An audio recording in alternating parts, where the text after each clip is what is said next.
Assalamualaikum warahmatullahi wabarakatuh. Kami dari kelompok 6 ingin mempresentasikan hasil diskusi kami. Sebelum saya mempresentasikan, saya ingin memperkenalkan nama saya Rahman Nur Azizah dengan NIM 0039, Diah Puji Lestari dengan NIM 0050, dan Kurnia Sekar Arum dengan NIM 0064.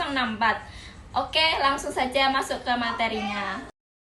Pertama, ada sistem pendidikan nasional, yaitu keseluruhan komponen pendidikan yang saling terkait secara terpadu untuk mencapai tujuan pendidikan nasional.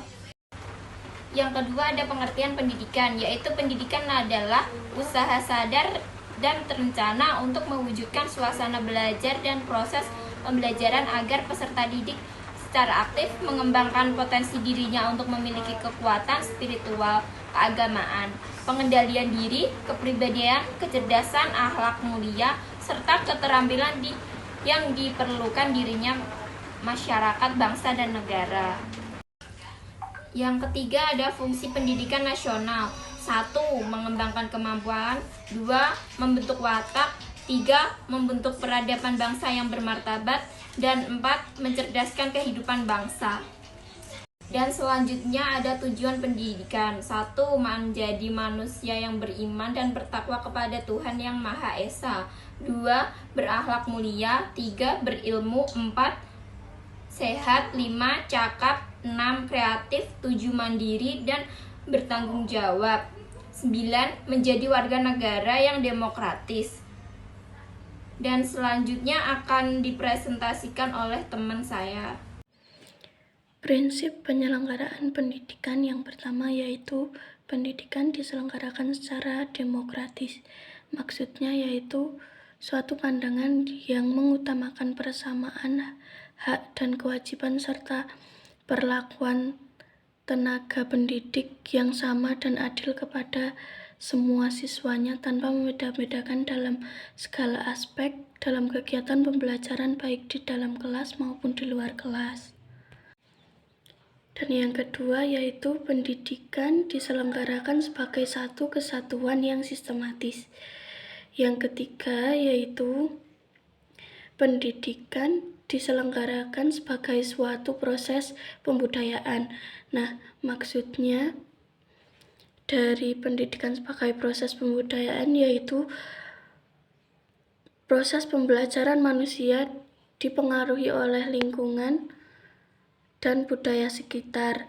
Pendidikan merupakan salah satu bentuk pelestarian kebudayaan, sehingga apabila pendidikan itu dilepaskan dari kebudayaan, maka tujuan pendidikan dapat diimplementasikan ke arah yang kurang jelas atau bahkan ke arah yang salah. Yang keempat yaitu pendidikan diselenggarakan dengan mengembangkan Kalistung.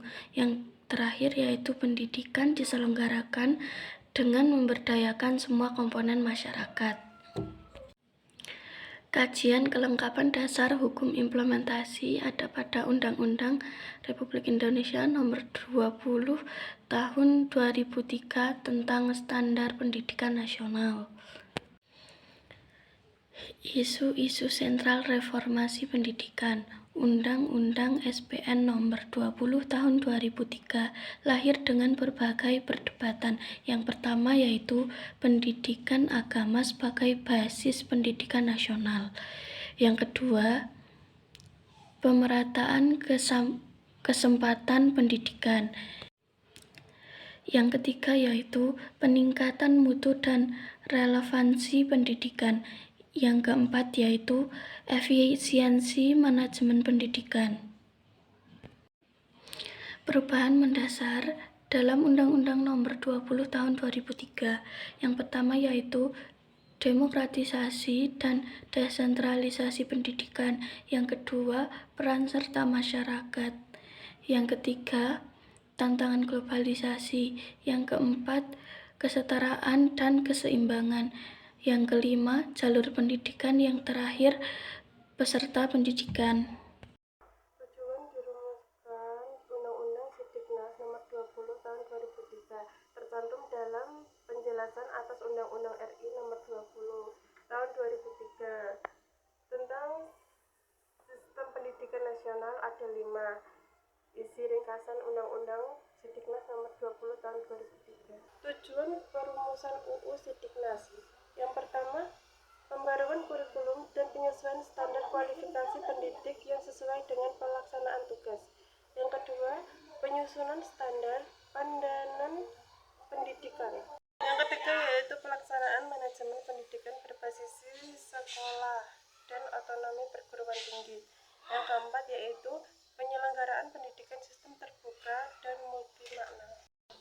Strategi implementasi UU Nomor 20 Tahun 2003. Lahirnya UU ini merupakan perwujudan dari tekad informasi pendidikan. Reformasi pendidikan. Reformasi pendidikan merupakan sebuah langkah strategis sistem pendidikan yang lebih baik. Cukup sekian presentasi dari kami.